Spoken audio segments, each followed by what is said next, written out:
Tā te Ataarangi e hara ko te whakaako reo anake, engari ko te tiaki i te wairu o te tangata.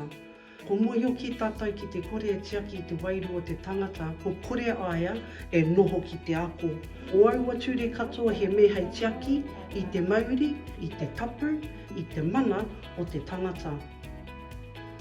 Tēnei o ngā kura pō, ko ngā kuia karaua o Manituke, nā rātou tēnei kura pō i tīmatahia. A ka hoki anō ki ngā mātāpono me kiko ki ngā ture o te Ataarangi. I think feeling safe is the biggest thing for me.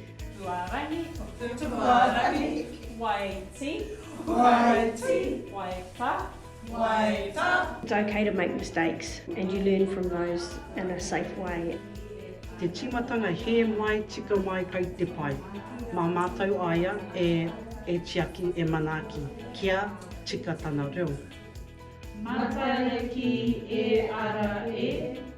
I te timatanga i roho au hei tauira, ka tahi ka mahi au i ngā mahi kaupapa ako ki te taha o Kokajin.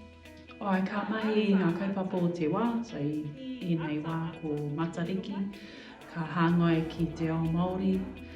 Kei tērā horopaki, kei tērā kaupapa, wāna ake kupu. Mā reira te tangata ako ai.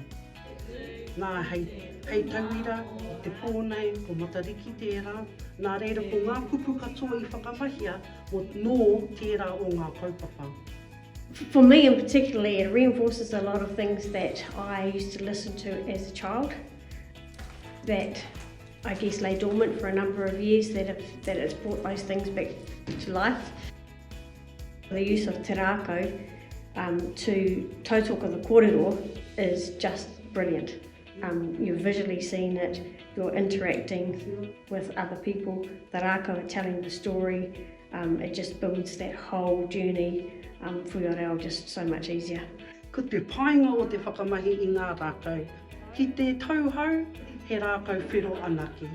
Engari, haere ake te wā, ka nui ki atu ana toronga o taua rākau whiro. Tēnā e te iwi, tēnā e ngā whanaunga, haramai. Haramai ki tēnei āhuatanga whakaako reo, haramai ki tēnei āhuatanga e pupuri tonu ana ki ngā tikanga, nā wa tātou nei tipuna, i tuku mai, hei taonga mā tātou, hei oranga mā tātou. Tēnā, nau mai haramai.